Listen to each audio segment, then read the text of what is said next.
Okay. So yeah, whenever you're ready, I'll let you maybe kick things off. Yeah, well, sure thing. You're all very welcome to episode two of what we've decided is going to be named Red Shamrock Radio. You might notice the name on the YouTube account is in Irish. That is because someone else also had the clever idea of naming an account Red Star Radio previously. Um, so here we are. And again, we will kick things off with a discussion on Iran because a lot has happened in the last couple of weeks since we last spoke, and a lot has happened in particular in the last week, unexpectedly, and perhaps a little, well, certainly earlier than expected anyway. Peace talks or a ceasefire emerged between Iran and the US and Israel. So talks in Islamabad have obviously been deliberately sabotaged by the US delegation and Israel. This was to be expected. It was obvious that this is going to happen as soon as the Iranians agreed to the talks. So, amongst other things, it's worthy of note that the Iranians were presented with, I suppose, a confirmation that the US and Israel were agreeing to a ceasefire in South Lebanon as well. This was never going to be the case, and this was going to be one of the bones of contention that would eventually collapse the talks. So the Iranian delegation were obviously tricked. The fact that they went through with the negotiations at all in Islamabad rather than pulling the rug immediately after the attacks on Beirut and again throughout South Lebanon, the indicates that they're trying to use the ceasefire or at least the downtime to their advantage as well. So the US and Israel are obviously using this downtime to replenish emptied stocks and reconfigure their methods of attack because their capabilities in the region of being able to anticipate and track Iranian attacks is obviously diminished because of the Iranian successful dismantling of the logistics and radar systems of the US in the region. The US is continuing to move military hardware in massive, in massive troves and specialists to the region as well. There's a constant aircraft being flown between Europe and the remaining military bases and allies in the region. Um, Iran appeared to be, as far as I'm concerned, re-establishing a chain of command in the IRGC. So we've learned a lot about how the IRGC's their method of carrying out the war meant that they understood that the leadership of various agencies, and particularly the IRGC, would be dismantled through assassinations. Now, what they've done to avoid this affecting their defensive capabilities was they restructured the IRGC command structure so that the, I suppose, the control of the IRGC was decentralized into apparently 31 different areas. So they would act effectively independently in response to Iranian and US attacks. And I understood that it was actually difficult to get them all to agree to necessarily the ceasefire because the ability to contact them and provide instruction or provide information to them was actually diminished through the decapitation of the IRGC leadership. So eventually, the IRGC, these 31 separate IRGC regions of influence did agree to the ceasefire, and and right now they are reestablishing a new chain of command. Now, whether that will actually benefit Iran is another issue, but Iran are also using the downtime to request military hardware in terms of a particular air defense. So there's lots of stories emerging in the last 48 hours in particular of these sort of weapon systems arriving from China. I haven't been able to find anything in Iranian media to confirm this, but um, there are very many sources of information that are actually, pretty certain of this. So that's obviously very positive because a lot of people, and myself included, are scratching my head thinking, why are China not getting more involved? The broader implications of this war, and indeed of the American action since the ceasefire, have indicated that China is the primary, I suppose, target of the military operations. So we could see this as well. That, uh, for example, today the Americans reached an agreement with Indonesia for the use of their airspace for military aircraft. Now that goes hand in hand with the apparent blockade of the blockade that is happening outside of the Strait of Hormuz, where the Trump administration announced that they would be effectively blockading any traffic coming through the Strait of Hormuz that seemingly would be perhaps destined for China. It'll be interesting to see how it plays out. Um, this is an interesting threat that I don't think the Americans were anticipating that they're going to make when the war kicked off. I don't think they anticipated that it would take this long at all. But it looks like they are going to not necessarily a plan B or a plan C, but perhaps a plan D in that they want to corner the I suppose China's you know China's ability to import oil from Iran, because Iran are quite happy to allow any sort of oil trade to China via the Strait of Hormuz.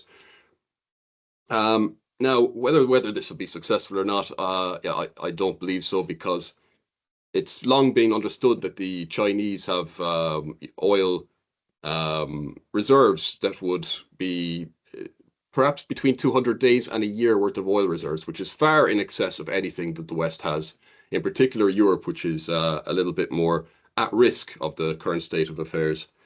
So the talks, naturally, they have broken down, and Pakistan already in the last 24 hours apparently have been sending, or rather bolstering the defensive capabilities of Saudi Arabia as per their recent agreement.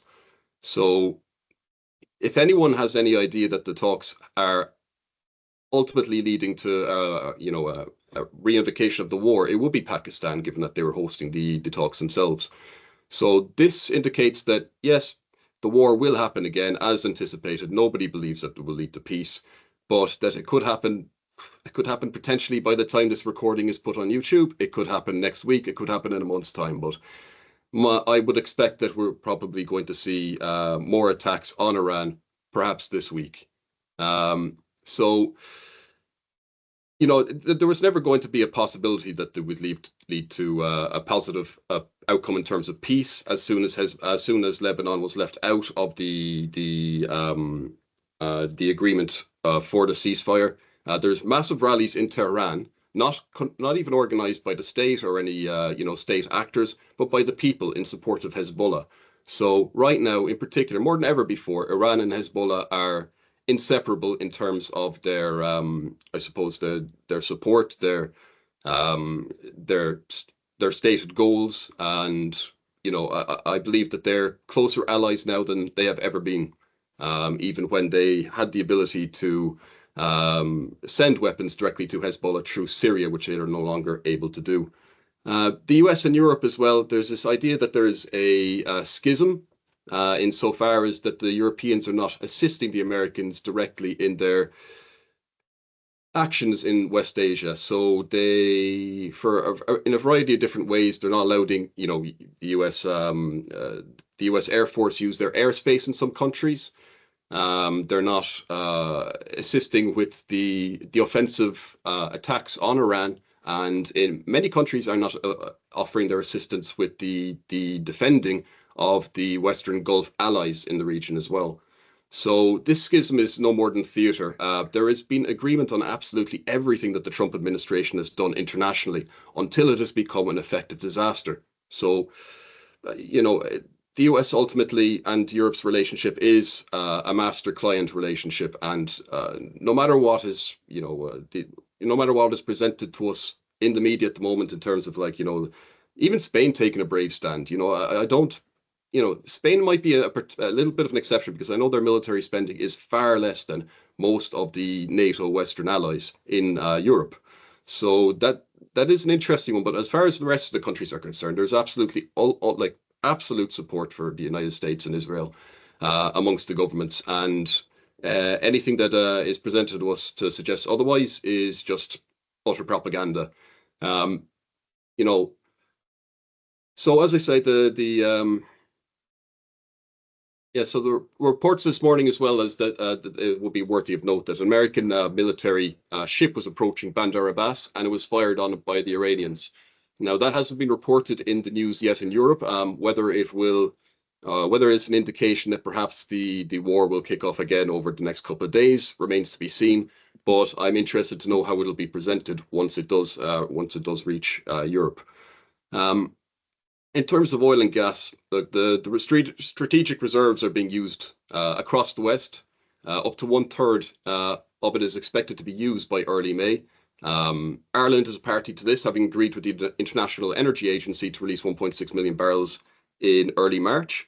The volume released by the Irish state so far would be enough to cover roughly 11 days of energy requirements in an emergency in the country. So that is already a big hit to the strategic reserves. There are temporary fixes. These are temporary fixes and there remains no end in sight to the war in West Asia. So we are still hurtling towards disaster. And I don't think it could be avoided now by any means. I think what will what the war will determine going forward is just how badly it hits us, in particular in Europe. I expect air travel will be seriously hit in early May. There's very many indications that the airports will face major shortages come early May. Air travel, even close air travel across Europe, will be massively affected. Without the release of more strategic reserves, we'll likely see restrictions. We'll likely see restrictions placed on European citizens in terms of movement. You know, and very many other things. Obviously, movement will be the first thing to come. But China, like I said earlier, it has the reserves and the capacity to significantly outlast what Europe has. So that element of the war on China is not going to work, and we're going to see very, very many disasters play out in Europe before we see it play out anywhere else. So yeah, if you Yeah, have any thoughts thanks on, for that I great suppose, how this will affect summary. Ireland in particular, I understand that you've been amongst the protesters recently. I'd be keen to learn more about your, I suppose, your thoughts on how it's all playing out, how it's all linked to the oil and gas and the Iranian crisis, and what you've learned from actually being on the ground. Yeah, so the first and foremost in terms of like energy and oil, there's a guy called Nate Hagens. I don't know if you've heard of him, but he kind of makes this podcast called The Great Simplification. And he talks about this idea of energy blindness. And it's essentially how ignorant we are about our dependence on a kind of constant supply of cheap energy based on this kind of one-off discovery of fossil fuels and the lifestyles that fossil fuels have enabled us to live.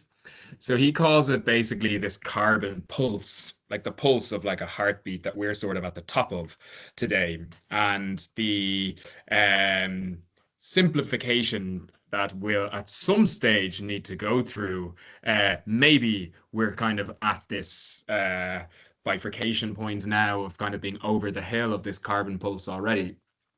But basically, every single thing in the global economy, everything we do requires energy. So if you see a correlation of global GDP and global energy consumption, the correlation is something like 0.997. Like they're the same. And people kind of measure the economy in money, but money really is just having a measurable control over resources, energy being the most important one by far, and oil being by far the most important in terms of energy sources. So fossil fuels still make up about 80% of our global energy consumption, and it can't be replaced. Renewables can do some of the work, but even at our current energy consumption, there's an idea of renewable energy just being like this endless source. But actually, in order to harness renewable energy, it requires finite resources, of which we just don't even have enough of. I think even for one generation of what our current energy consumption is on a global scale. And even to get these resources, we depend on child slavery. So within this, you have a coming recession, a global recession that at this point I would say is unavoidable. If you look at every single global recession since World War II, it's preceded by an oil price spike, bar one, I believe. And that's because oil price spikes, they literally just put taxes on everything. And in March, we saw record oil price increases from $72 for a barrel of crude oil to about 112. So you see this huge, unprecedented increase in oil prices.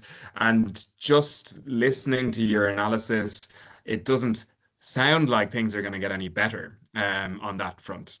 So when we look at firstly just energy, and these fuel protests were kind of primarily around energy pricing, and the main demands were to reduce the taxes on fuel. So about 60% of the prices in Ireland of oil would be tax, about 52% of diesel is tax. Um, but actually what I realized is it's not only about that. But actually, a lot of the key inputs into the agricultural sector, like fertilizers, pesticides, and agrochemicals, even transport, as you mentioned, even refrigeration, even going down to packaging in plastic, all of this is fossil based. Like everything we interact with is fossil based, and like even per calorie, I think there's about maybe is it like for every 1 calorie of food we consume, there's about 10 calorie equivalents that go into making that in fossil fuels just from fertilizers. So it's everywhere and we just don't really see it. So within this, then, we see the kind of protests that have happened. And I wasn't sure at the start, based on all of this kind of just incredibly misleading media coverage of what the nature of these protests was going to be. I first went down to O'Connell Street a week ago, so last Tuesday, where that was kind of the first day they had really parked up along the Liffey and all up O'Connell Street. And then went to O'Connell Street. There was kind of people speaking, and then we just walked down together to the middle of O'Connell Bridge, where then they blocked the Lewis. It was all very civil, I would say. At this early stage of the protests, I actually didn't even hear a Dublin accent. It was kind of all seemingly rural farmers for the most part, as well as hauliers. There weren't that many people at this point, but because of the vehicles, they were able to cause a fairly significant impact. But when I went down there, the group was probably less than 200 people in reality. And I was chatting to a few of them, and there wasn't like a major political ideology attached to what they were saying. I would say it was kind of pretty single issue in terms of the fuel prices, and specifically the taxes being reduced. So both the taxes at the pump as well as the carbon taxes. And within this, at this point, I had already been hearing, oh, far right protests and agitation and all of this. And really, it just serves the government's agenda to be able to paint them like this, because it actually prevents the average Joe from going and joining these people, and from preventing support for actually all over the country was an incredibly popular movement.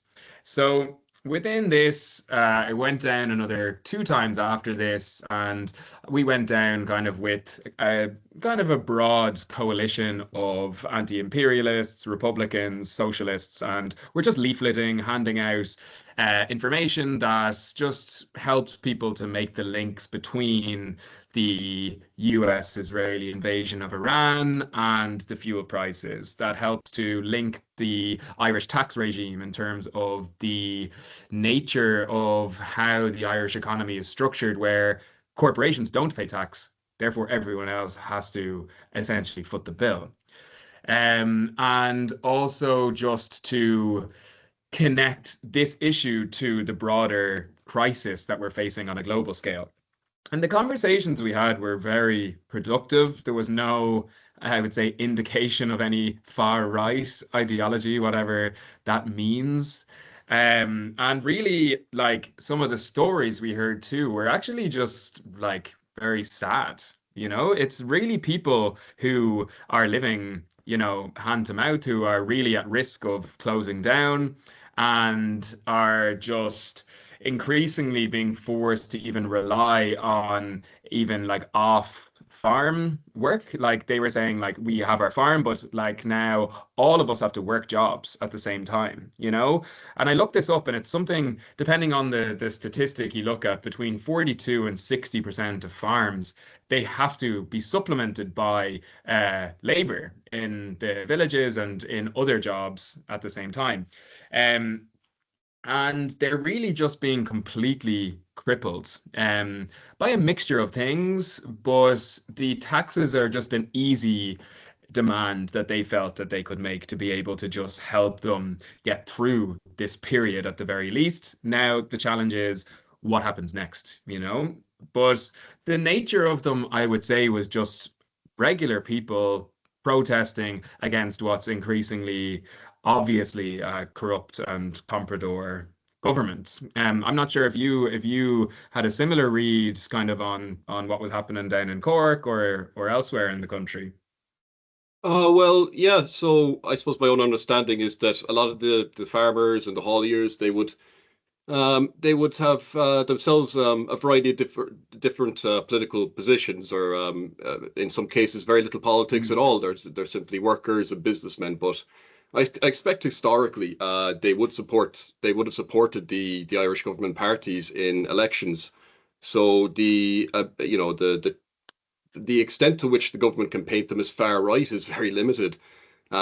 So they're obviously not one and the mm, same with some of the perhaps maybe elements of the far right that are trying to attach themselves to the protests and are parading around on social media as if they are the leaders of the protests in some description. I mean, I don't really pay mm, too much attention to, certainly not as much attention as other people paid to Conor McGregor, for example. But I mean, like, the way he's going on about it, mm, you'd swear he was the new High King, anointed High King of Ireland, leading the charge.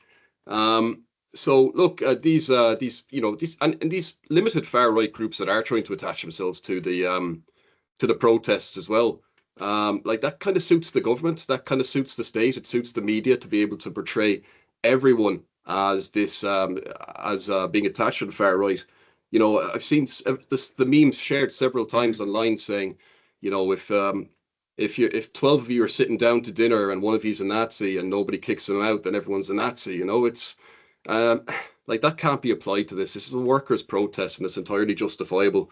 Now, how it develops is another question. Whether it will develop into this broader sort of set of demands and this broader workers' movement, whether the leaders and the people actually being a part of the protest actually seize the opportunity or recognize the opportunity and then seize it, is another question, or mm, whether they will kind of accept limited concessions based on like who the core elements of the protest are, and if they can if the state can get mm, away with it at this stage and offer specific concessions to the leaders of the truckers and hauliers, then that discounts the rest of the Irish public, then they probably will, because there is a risk right now of it kind of developing into something broader. Um, so yeah, and as well as that, you mentioned trying to link it with the far right. I didn't think that the Irish media would even try and do this, but there are elements within the Irish media that have very boldly claimed that Iranian and Russian bot accounts are driving the online traffic for this protest, and that these intelligence services are behind them. I mean, for heaven's sake, I mean they'll try anything. It's just like it's mm. just Even on gaslighting the of the highest on the order. Wikipedia page, Yeah. a huge part of the Wikipedia page is dedicated to far right influence of the Irish fuel protest. And it's just like I was down there, and you see these people. Again, as I said, most of the actual protesters were like rural lads. And Mm. then you have like mostly these kind of like far right Dublin people who are kind of just standing around the top of O'Connell Street, like shouting mostly like incoherent nonsense. And like the actual protesters were telling them to shut up and get away from them because they were kind of painting the movement out to be something that it's not. Even the Gardaí had to step in and sort of calm things down because the real protesters were getting very frustrated with these, again, so-called far-right people. And I saw videos of this happening in other parts of the country as well, of these people trying to co-opt the movement and turn it into something it's not. And I think even within this of like, what gets called even far right now, or what is just I think often just very well disguised classism of like anything that actually comes from the working class is immediately dismissed as far right. And I just want to circle back to just something in terms of the different groups you mentioned and kind of the diversity of this movement, because it's important to also realize it's not a completely grassroots workers movement.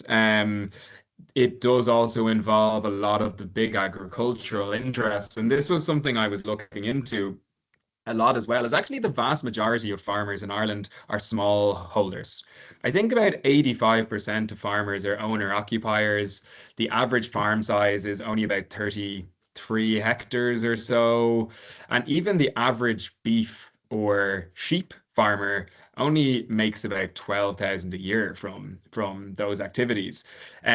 So then when you look at sort of the power dynamics in the kind of Irish farming system, yes, you have these big billion-dollar companies at the same time, or billions of euro in terms of the likes of Glanbia, and is it maybe Kerry Group and a couple of others who, they're making billions in revenue each year, and they are largely even owned by institutional investors. I know in Glanbia, I think BlackRock and Vanguard both have a decent share in both.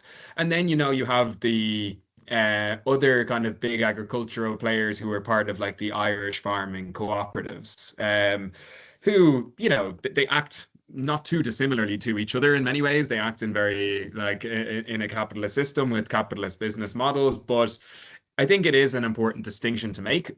And then also in terms of just market competition in general, like these are in direct competition with another, especially the smallholders against the kind of big corporate agricultural farmers. And when you actually look at how the agricultural system works, in particular, what drives it is really the likes of the Common Agricultural Policy, which comes from the European Union, which literally kind of just gives out subsidies based on the farm size. So it just fully encourages the consolidation and monopolization over time of the agricultural sector. And even if you see since about the 90s, there was about 170,000 farms in the early 90s. There's now about 135,000 as of 2020. So 20% of farms closing down and then kind of merging into larger farms. And you see, even in the kind of breakdown of the system, it's about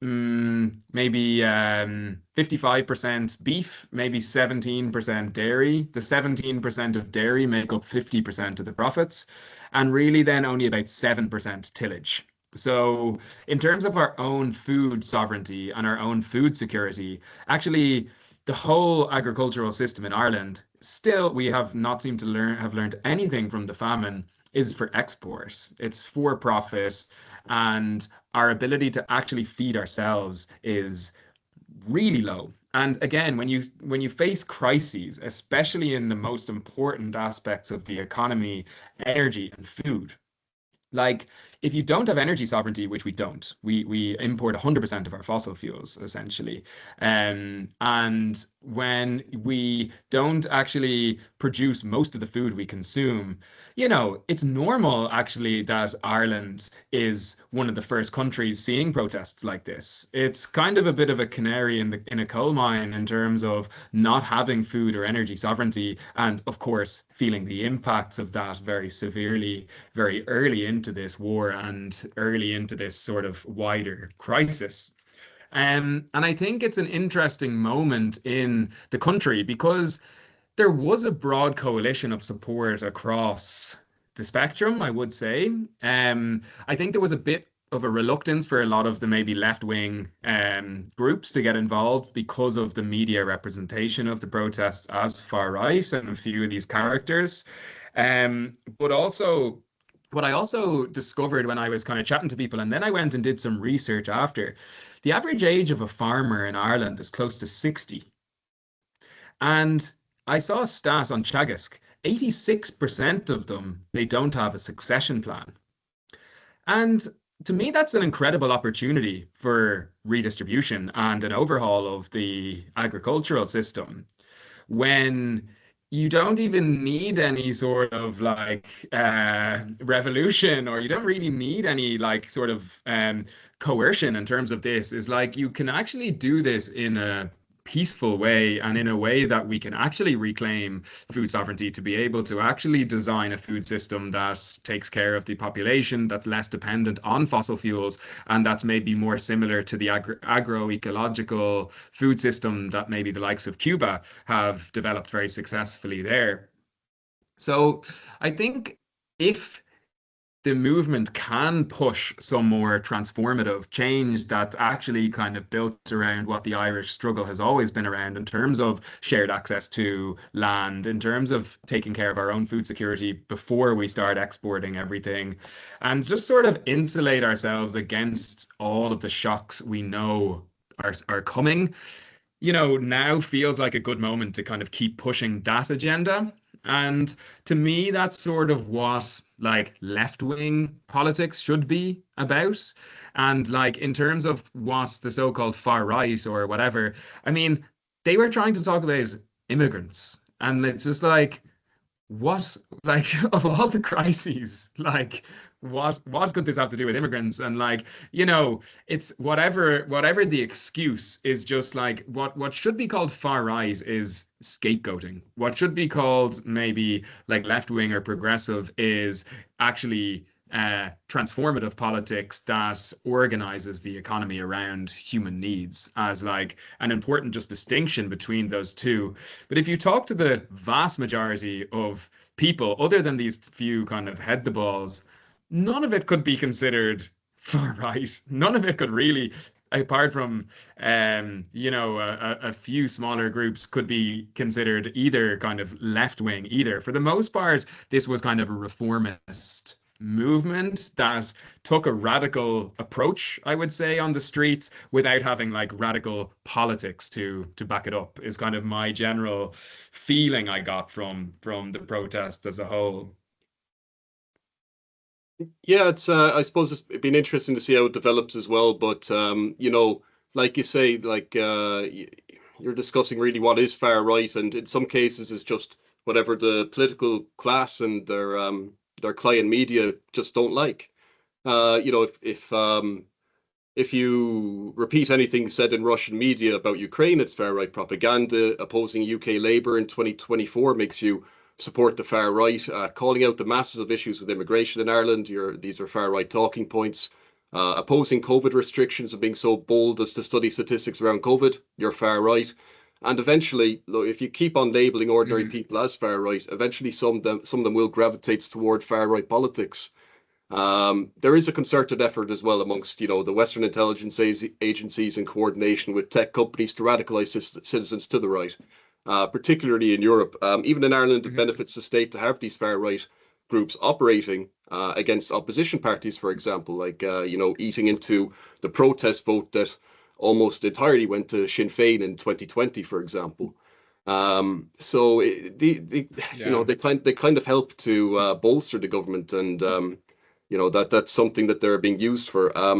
But like again, we got to return to the fact that like the core of these protests, they're not far right, and I think what we speak about in terms of energy security and food security is something that we need to kind of be impressing upon them as best we can, or even impressing upon anyone, because we have to be able to anticipate the problems that are just around the corner here and be able to make sense of it for people. Otherwise, people will just be tearing their hair out and looking for any sort of explanation offered to them for the problems.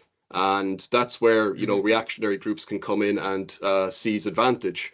Um, And you mentioned as well to my surprise, actually, initially, Ireland was the kind of the first European nation to really have a concerted protest movement against the increased fuel costs.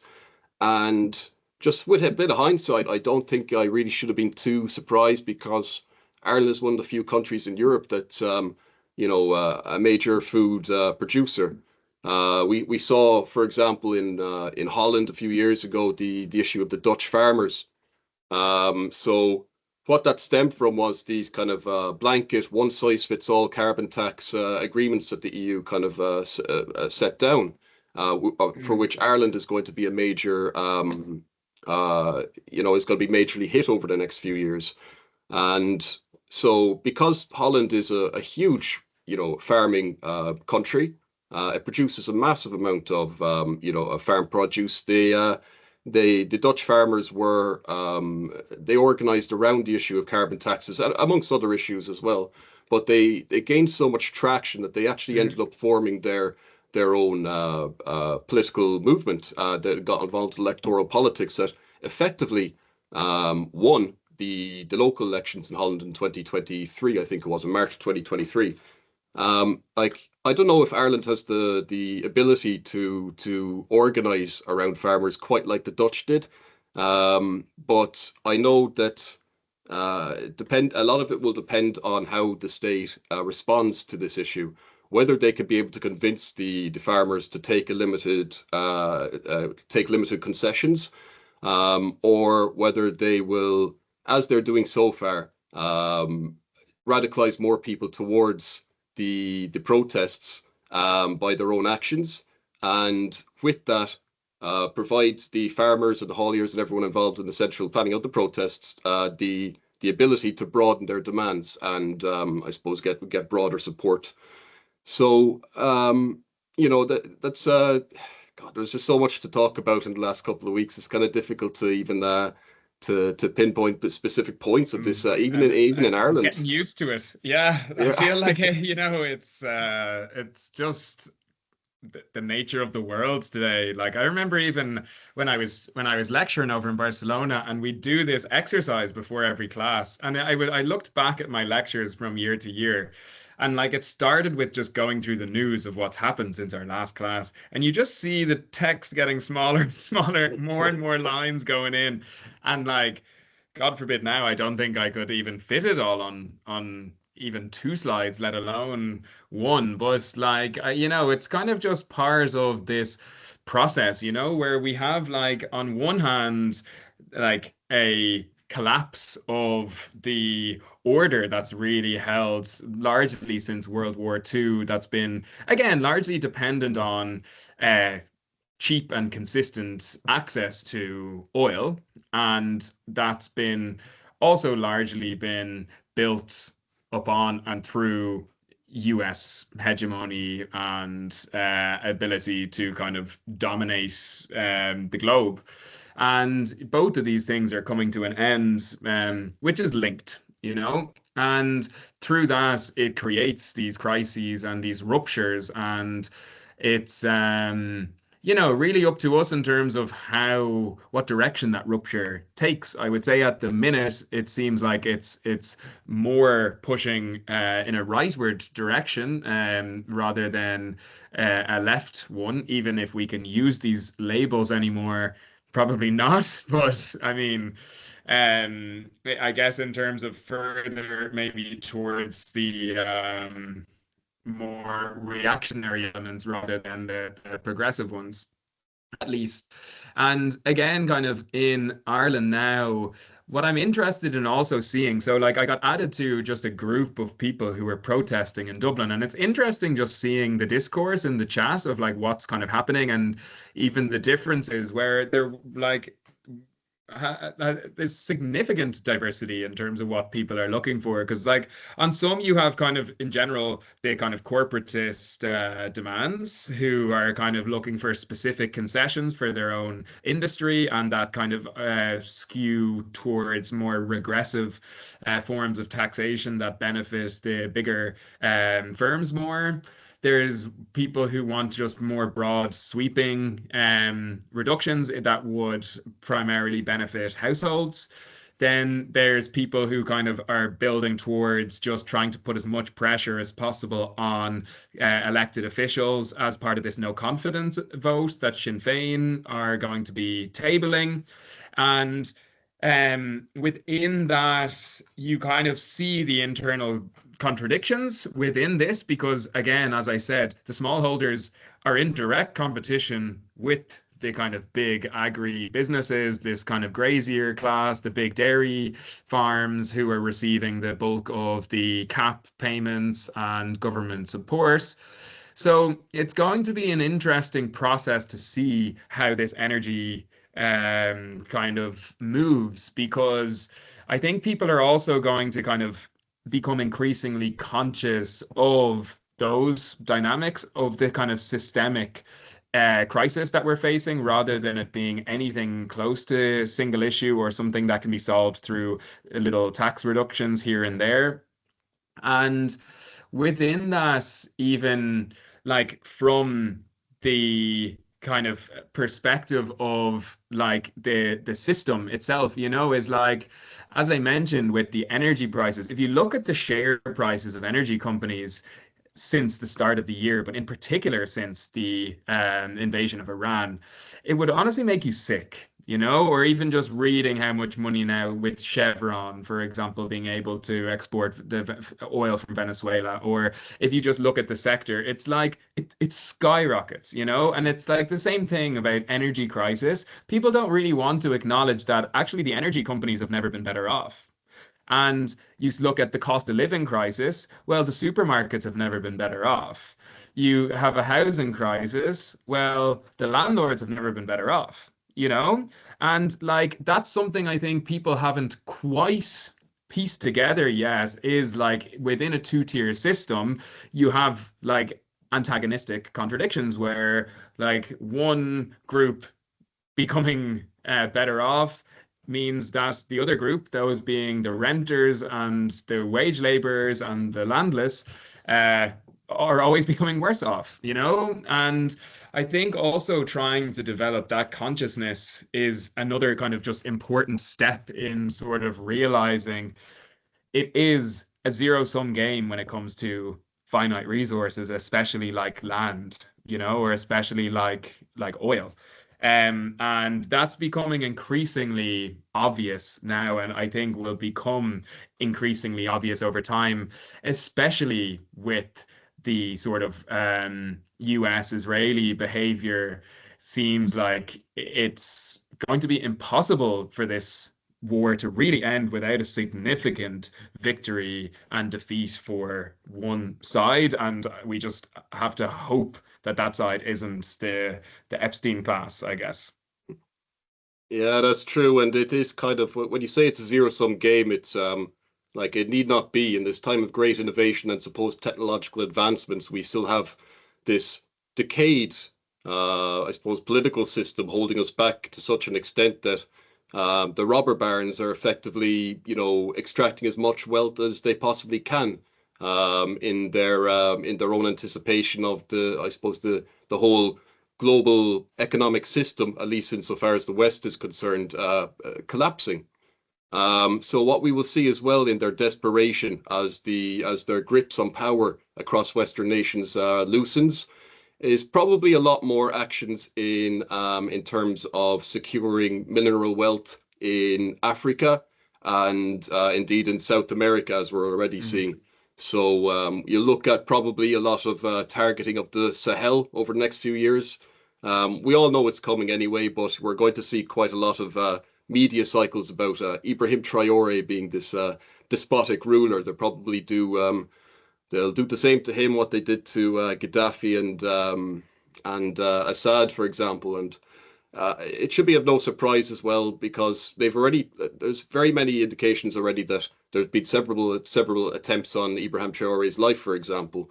But I suppose we could probably chat about the Sahel another day. I suppose to return to Europe and I suppose their ability to deal with the energy crisis as well. I mean, we can't leave that pass without kind of discussing the lack of foresight in Europe, and just despite the fact that the writing is on the wall in terms of their own energy security, they still in a fit of low self-esteem cut themselves off from Russian gas, for example. Now that might not be a permanent issue. I Mhm. think that might end sooner than many of us expect if Russia are so willing to allow it to end. But it goes even beyond that. I remember, for example, when the restrictions were placed on Russian gas in 2022.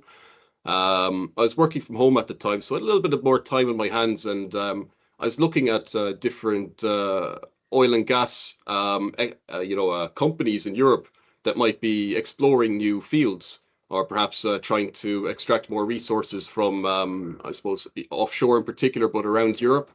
And I was looking to buy shares in these companies because I thought they were going to dramatically increase. And for months and months, I was waiting, and not a single new oil and gas exploration contract was extended, and nobody was actually looking for oil and gas. They weren't interested. And the resources are there, particularly offshore, but they're just they weren't being looked at. So that you know, what can you say about that? I mean, this energy independence, this insistence upon energy dependence from external players and trade partners is it's stunning because of the lack of foresight and how it imperils the states as they go forward. Yeah. Where does it all go? Yeah, and even with that, I mean, again, it's always like who benefits, right? Because like there's always a plan. Sometimes it seems like there's not, but there is always a plan, and often this plan has existed for decades. In Yeah, the case of Ukraine, in the case of Iran. Um, so like who's actually benefiting from this? Where like, you saw the Russia-Ukraine war, you see the United States committing a terrorist attack in European Union waters by blowing up the Nord Stream pipeline, being admitted to by Biden and Trump. Like Trump was even trying to claim credit for something that happened under the Biden administration. Like that's how shameless it is. And you then have Europeans paying 4 times the price for US LNG. And they're making a fortune. And like again with Iran, they went to Venezuela first. Why? Because I mean the United States are the biggest petrostate on earth. They now, get significant control over Venezuela, who have again maybe the highest crude oil reserves on earth, or if not the highest, at least one of the top producers. And they are able to secure their own. And then over in sort of the Indo-European region or West Asia in this case, but in terms of the supplies that actually go to the rest of the planet, these all become increasingly scarce and expensive. And in the meantime, the US and the sort of Zionist axis are able to go about their business amidst the chaos that they create. So it's again all just um looking kind of through the lens of just wealth transfers of class warfare, and through really also putting themselves in better positions to not only kind of profit from the crisis that they're creating, but also to survive it. And when we even kind of see the big moves in terms of kind of like who owns land, I mean, if you look at the United States now, the biggest landlord in the country who owns the most agricultural land is Bill Gates. You know, People forget this. And even if you look at the COVID pandemic, what was happening behind the scenes, and even in terms of the sort of support that was being given, um, who decided who got the subsidies and the money from the Fed and from the Central Bank of the European Union? BlackRock. BlackRock made the decisions, put it into all of their own companies, who then were far more liquid, had far more money throughout the pandemic when all of the competitors of the companies on their books were really struggling financially, and they can just buy up all of the cheap assets. Look what's happening in Ukraine. You know, it's a takeover. It's a corporate takeover. And in this case, in the case of Greenland, I mean, who's actually securing the resources? Like the biggest winner of resource contracts in Ukraine, Ronald Lauder. You know, same person leading the charge and just deeply embedded into the Epstein network, you know? So, like, this sort of general puppeteering that they're doing kind of behind the scenes is just so sinister. And like it also just makes it all the more worrying that like there's such a low level of awareness of this sort of wider crisis and this process of collapse that we're going through collectively, and just the lack of any transparency from the Irish government, from the European Union, from the UN, or whoever as to like what is the plan? You know, what's the plan? And when we think of like, oh, this polarization or what they classify as far right or whatever, like it's the far right people, I hate to say, was they were the ones like to identify a lot of this stuff first. You know, why? Because actually it's not about being far right. It's again just being the people who are sort of the canaries in the coal mine, the working class who feel the impact of this first. Like when you speak to these people actually out protesting, they're barely getting by. They're barely surviving, you know? And you realize, like, okay, it has nothing to do with any of this stuff that the media is saying. These people are just trying to live, you know? And like, when the government are so avoidant of the truth, you know, if they're so reluctant to just bring the truth into the general discourse, like, of course it leads to polarization. Of course it leads to confusion and fear that can be so easily co-opted and turned into other things. And you can scapegoat people as a result. But like, they're telling us on one hand, there's a housing crisis, and it's being caused by an undersupply of housing because they can't keep up with migration. And then they're worried about people blaming migration, you know? And it's also not true. I mean, there's 15 vacant properties for every homeless person. You know, it's not the reality. But of course, people are going to make that assumption.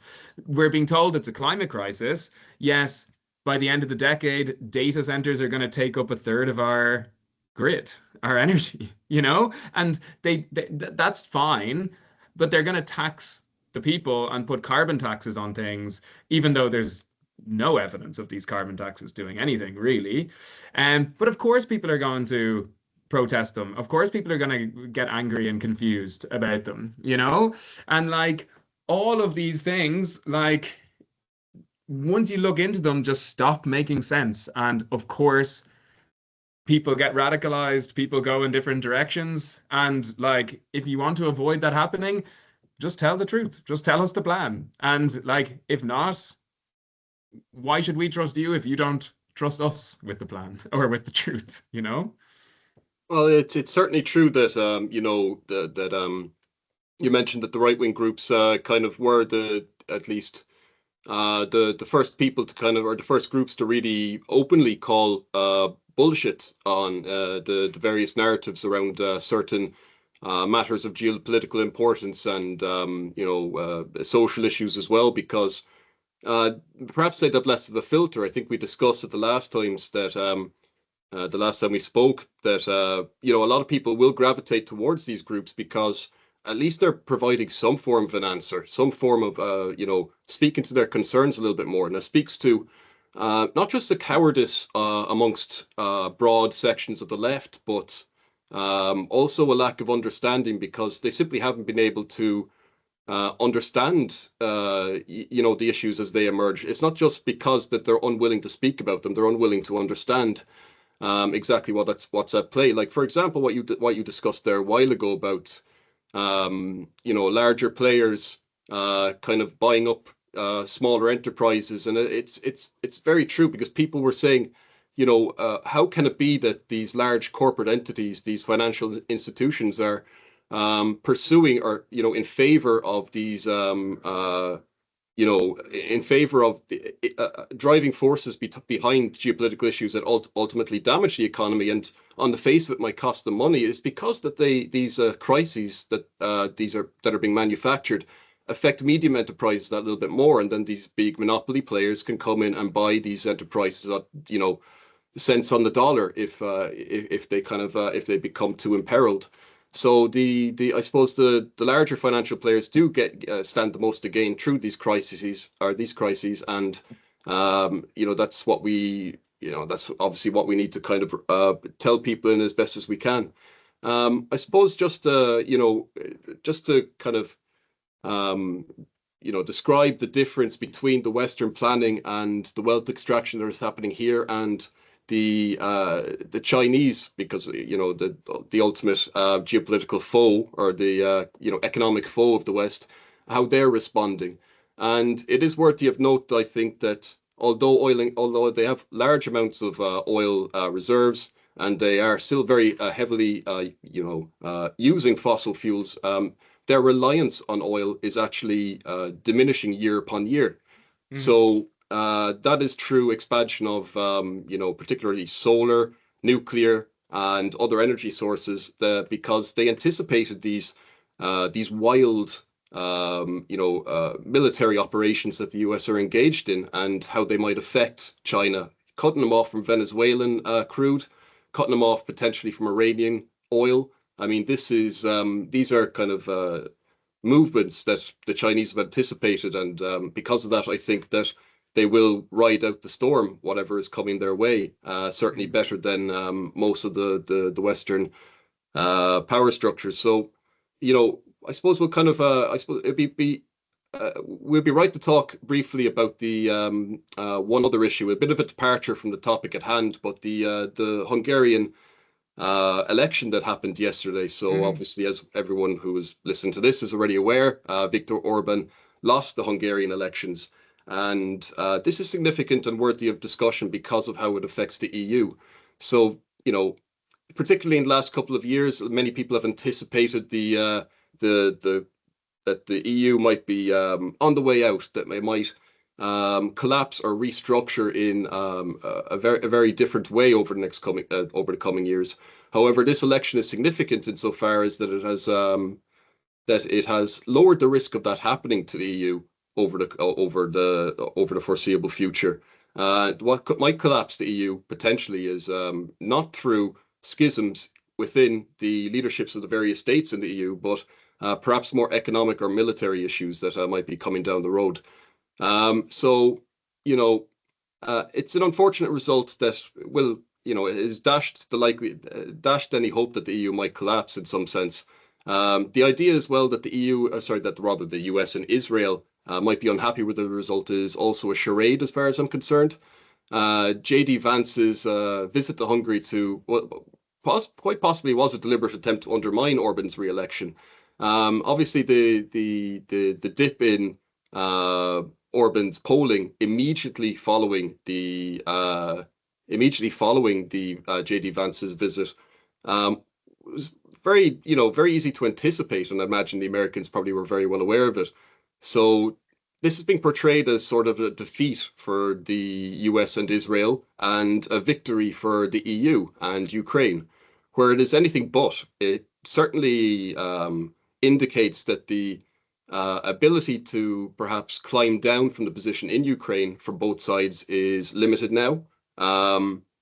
And you know, I think the chance of a broader war in Europe is dramatically increased. So Magyar himself, he's an interesting character. The Peter Magyar, the gentleman, is one. I don't know if you're aware of it, but his wife wrote a tell-all book about her experience with him, and some of the more salacious things contained in the book, I don't know if they're true, but if they are true, then this guy is like heavily compromised. I mean, uh, I won't get into too many details because it rather is disgusting, but apparently the guy's a very heavy drinker and a bit of a loose cannon in his personal life. Mm. So Magyar has already stated in the last 24 hours since Orban conceded defeat that he's interested in maintaining cooperation with Russia on energy, but I don't believe it, and I think that the EU will be dictating terms a lot more on the ground in Hungary going forward. And Mm. he doesn't strike me as a very difficult candidate with difficult to beat politics. Not like how Viktor Orban lost this election kind of speaks to just how detested he is personally in Hungary, and just how much of a toxic brand he is. Um, I I am a little bit worried about what the implications are for this election. I think it will have broader implications as well. For example, on Serbia's energy requirements, and FICO in Slovakia being a little bit more isolated now in terms of the EU.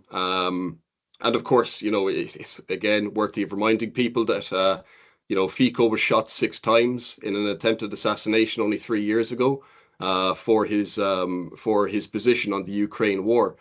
So, you know, I think the EU is certainly consolidating Mm. control over its member states right now, and what the implications are for that, we should all be probably a little bit concerned, but seek to understand as best we can over the coming years.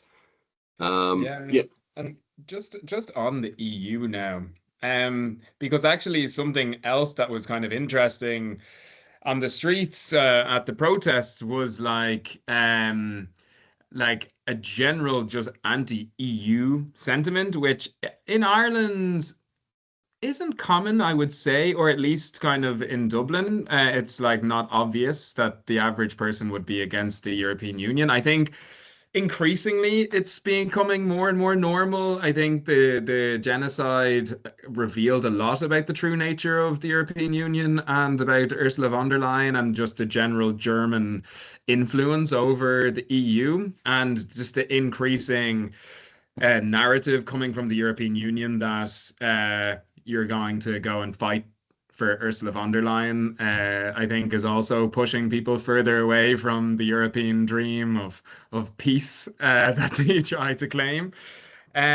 So I'm just wondering, like now, in terms of the EU, and again, it links in with the kind of fuel protest and it links in with the general agricultural system in Ireland and what it's kind of been pushed into being by EU subsidies, is like looking at things today, like for Ireland, is there any clear benefits to being in the European Union, do you think? well, uh, the EU is a tricky one to understand in Ireland in terms of like where the sentiment here is. Like we're bombarded every couple of months with media cycles in Ireland about, you know, mass support for the EU, saying 90% of Mm, people, favorably look favorably upon the EU in Ireland, and mhm, it's constantly portraying this anti-EU sentiment as sort of fringe position, and so perhaps people mm, might be slow to attach themselves to it. But the anti-EU sentiment in Ireland is far, far wider than is being portrayed. mm, And that is an energy that can be captured if a political party is brave enough to kind of seize upon it. Now, you can't exactly expect much of the opposition to kind of seize upon such an idea. I mean, Labour and the Social Democrats, you can hang your hat on them being pro EU to the death. mm, Sinn mm, Féin, on the other hand, I know that there would be probably amongst Sinn Féin supporters, certainly a broad anti-EU sentiment. For example, this I don't know if you noticed, you probably did that there was a polling done of supporters of various political parties in Ireland, and asking them what they thought of the protests and whether they supported them or not. And some of the results were not surprising, but what really did shock me was 96% of Sinn Féin leaning voters would have actually been in favor of the protests, which was mm. stunningly high, Yeah. because that means that, you know, I think only, of course, only 4% of them then would, by that regard, not support them, which is, I think it was probably 35% of PPV or 30% of PPV wouldn't have agreed with it.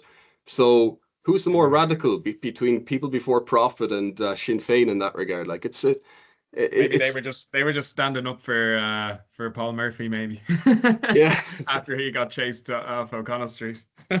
Yeah, that was interesting to observe, but it's also been interesting to observe, like you mentioned earlier, that National Party elements were chased off. Even in Cork, we had Thomas Gould, of all people, chased off when he tried to speak to the crowd in on Grand Yeah. Parade. Now, And to Tommy be Gould is fair, actually an okay man. Like he's actually kind of a working man. Like he's that kind of background, and he wouldn't be the worst certainly. So I don't know what that kind of indicates in court, but remains to be seen. yeah.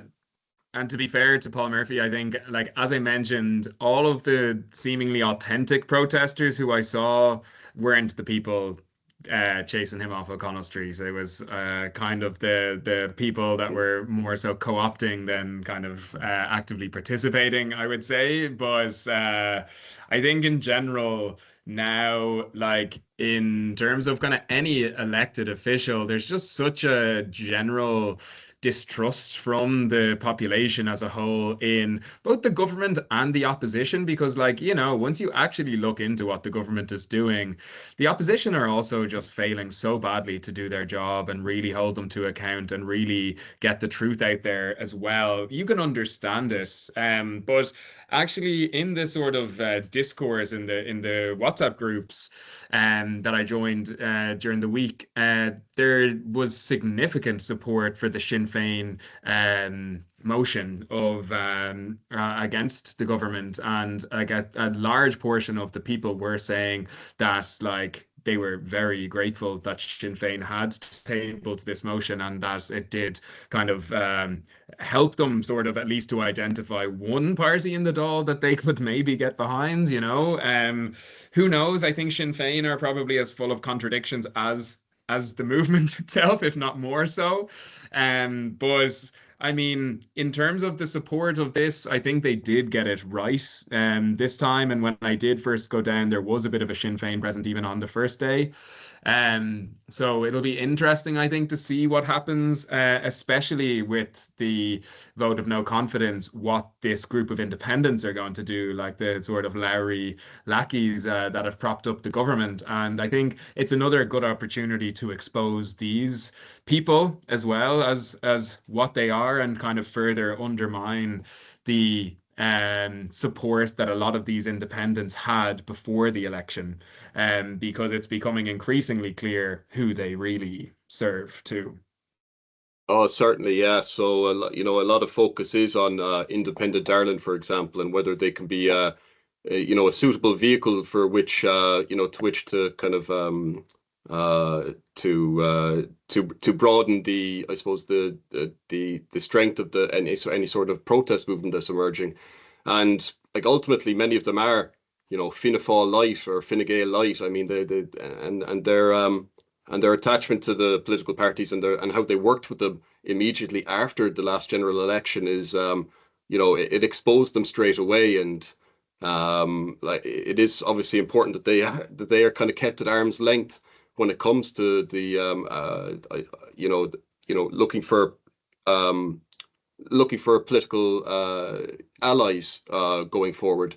Um, so yeah, I mean, it's funny that you mentioned Paul Murphy as well. I saw those videos as well, and they seemed kind of yeah, it seemed like he was chased off immediately. But I was informed, just because I follow a number of people on Twitter, that one of the PPB guys who was with them actually said, "Look, ourselves and Paul Murphy actually spoke to a number of people that were involved with the protest directly, and like people who actually were protesting, and that he was favorably received, had very many positive conversations. I have no reason to believe that that was untrue, and that was before he was chased off by these kind of media figures trying to look for their gotcha moment online.